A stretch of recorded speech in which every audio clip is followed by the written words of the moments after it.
When you start preparing, what you need to do is realize your vision. And how do we achieve this? The first thing is roughly think what you want to do and find the best images you can to resemble what you're aiming for. They may be your own images or images you've seen anywhere, but the first thing you need to do with them is trim them down to the most representative of the work you want to emulate. So do not get 1,000 images. Try to make a mood board as specific as possible. So I'm gonna show you with some of my images. This is just because I created them, so I know how I did them. And we're gonna go through the two big areas of this: the aesthetical aspects and the technical aspects. So they're quite different, and I'm gonna show you how to divide your images according to how are you gonna use them reference wise. Okay, so I'm gonna start now with the first stage of this process, which is gonna be your pre-production. So in the screen I have a bunch of images I like. These are all mine because I want to refer to things I know, but it could be any image you like. And you can see there's a diversity of things happening there. So let's say I'm gonna trim it down. So for today's session, I want to work with this two. And I'm just gonna narrow it down to these two images. And the first thing I want is to know what I like. So I want you to do the same as I'm doing. Find your references, and for each reference that you choose, and I like to choose few for a reason, I'm gonna just see what I'm trying to achieve, trying to emulate from each image. So if I focus on the image on the right, I can see it's probably a controlled setting. The light is a little bit soft light, but not too soft, so I'm supposing it's a medium light source. I see the background, I see the clothing the model is wearing, and the pose. Okay, it's a very simple image in the sense that there's not much happening, but I really like the pose, so I'm gonna start breaking it down. So I'm just gonna make it a little bigger and see if we can just dissect a few of the things I like. The model is very visible against the background, so it's not too distracting, but the texture in both the background and the foreground makes me relate to it a little bit more sensually. So I like that tension between the roughness of his body and the flowers in the background. Also, I noticed that the pink hue of the background really goes well with the contrast it makes on the skin color. The clothing is very visible, so it accentuates the body rather than hiding it or covering it fully. I can see some texture when I look a little bit more closely. I really like the diagonal line on top. So all of those things that I've just mentioned are a mixture of either technical choices and aesthetical or design choices, and it is really important to see what you want from each of them. So if I wanted to emulate the kind of lighting, framing, and the very soft focus, all of those are technical qualities. What does that mean? I need to know how to control those factors. If you don't know enough about photography to control all of them, it's really important to get back to your basics. I do have a free basic camera controls class where you found this one, so you can check that one out. If I don't have enough kit to produce that in a studio setting, then I might not be able to do exactly that. So it's important for you to kind of separate what you can, what you want. This would be possible with a large window on the side. It would be possible on a bright cast day, not an overcast day, but like an overcast day that has enough light to cause a strong shadow. The background can be anything that you find in your location. So when you're looking for locations and scouting, try to imagine what you would do with that. especially if you go out scouting, make notes, try to imagine your shoot happening there. If you're gonna use available light, be mindful of the times of the day, the time of the year, how much light would come and which direction would it come from.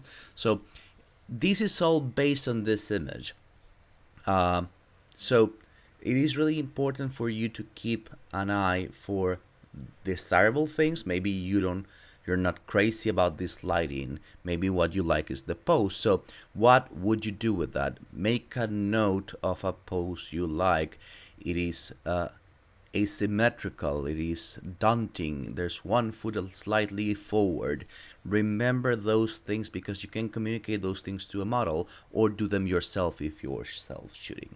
Okay, I'm gonna do the same thing with the other image I just shown you, and I'm gonna go into a few more details on the pre-production side. So in the last image, there is nothing really happening. The person is modeling and you're limited to the experience of their body. In this image, you can see that there's someone tying two legs together. There's lace in red and there's black in the background. There's a texture from the fishnet on the foreground, but that is off focus. So there's a lot more happening here, but in my opinion, the attention is not too divided. You can clearly see a center of the action, you can clearly see a point of tension, and you can really focus your attention in roughly the middle area.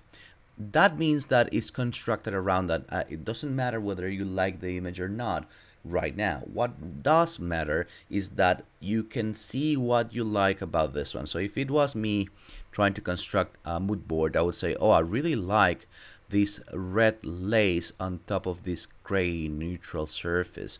So again, I need to be mindful that if I'm scouting for a location, the palette of the location and the palette of the model's clothing need to make some sense together. In this case, I'm looking for contrast, so I'm putting a color that is very bright on top of a color that is very neutral.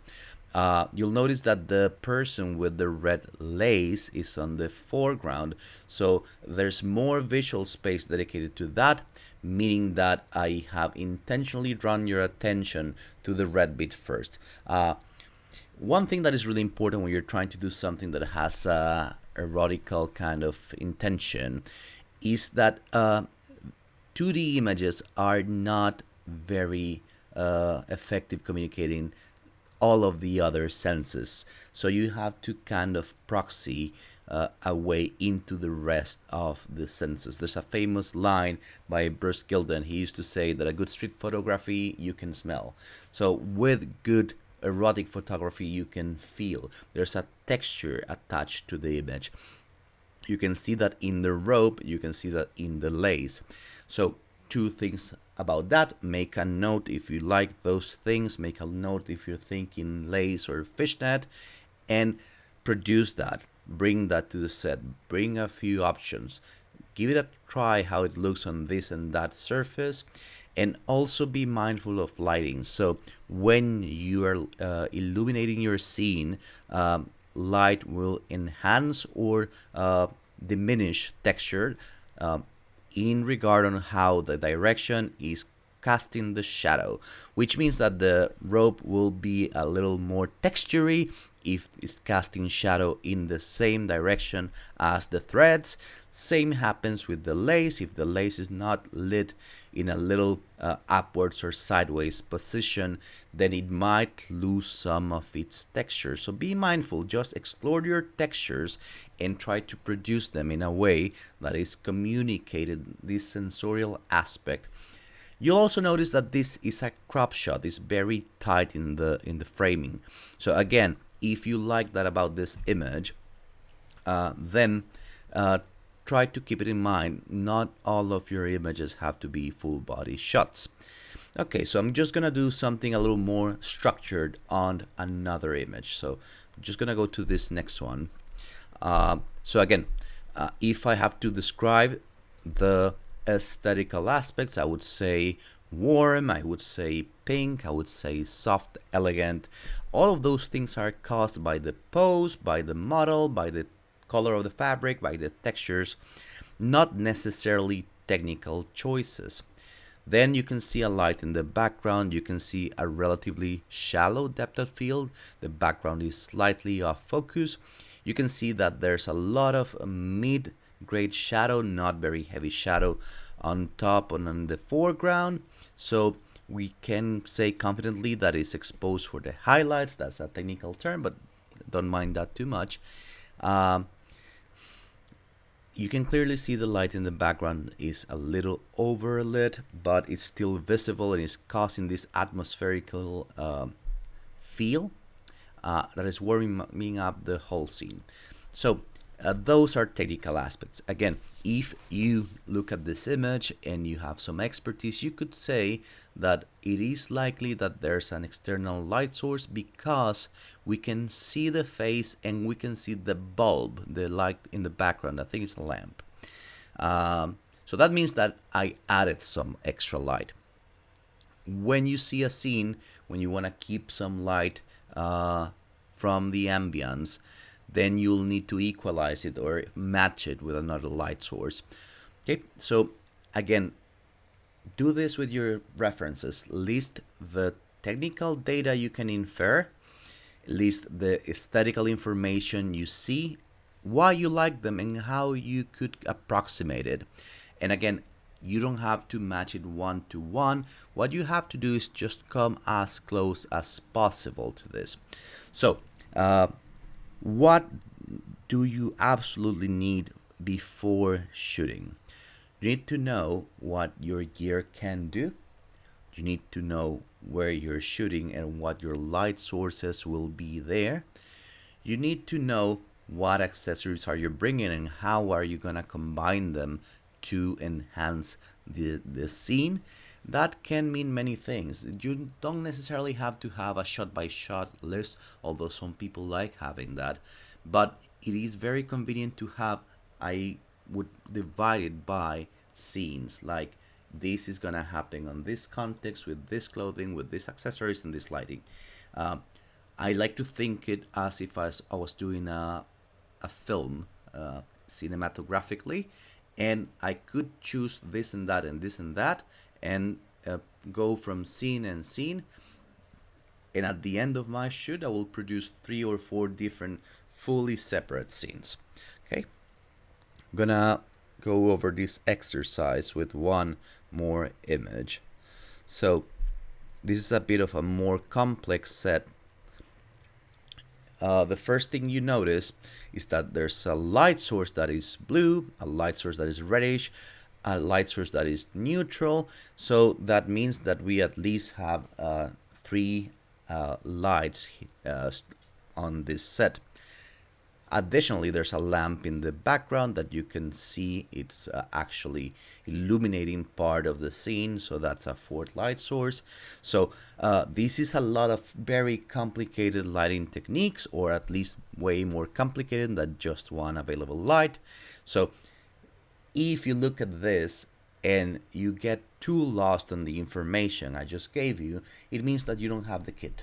Like, most likely, if you don't understand what I just said, it would be the case that you cannot emulate this, but you can build up to this. So if you do know what I'm talking about, then it means you're likely to know what's happening on the technical side. So let's move to the aesthetical side. There is a very, very bright red dominating the scene. So this refers me to a certain like stage. Obviously there's latex, so there's this feel of artificiality, and the model is looking slightly outside of the frame, which suggests that there's someone else also in the room, although they're not in the shot. So coming to this last aspect, when you're composing, what you are choosing is what you show and what you exclude, and when you are preparing, what you are choosing is what's possible to bring into the frame. So if you don't have a lamp, you don't get a lamp in your frame. You can choose to crop it out, but you cannot make it up on the go, to a degree.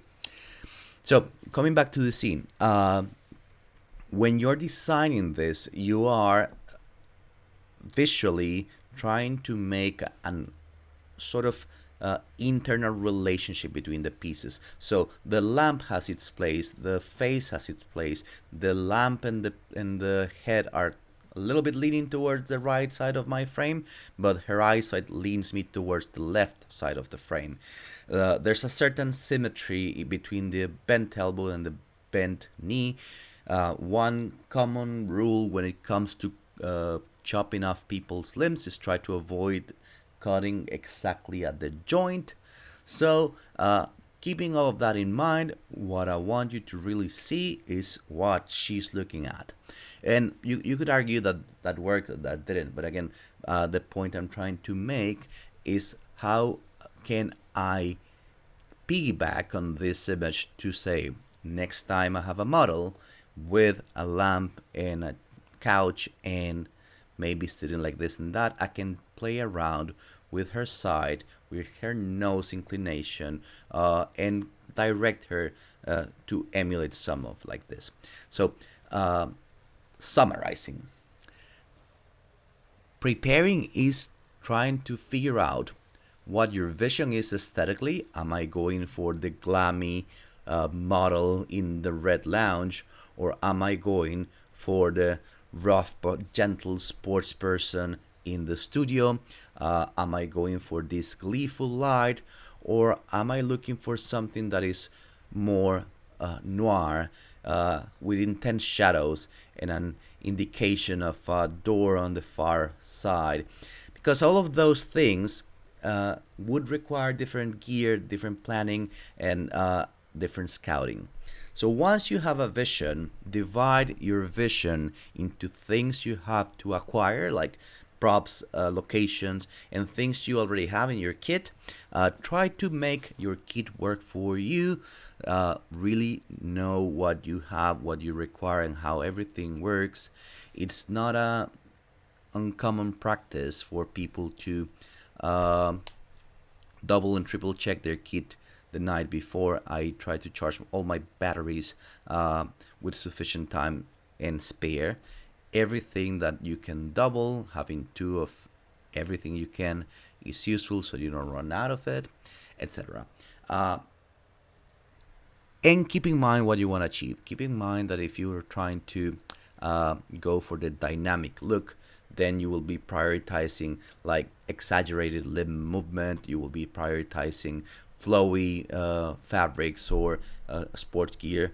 If you're going for softness, maybe you're looking for something more moody. If you're looking for something more impactful, you might want to look at bright colors and sparkly lights, anything alike.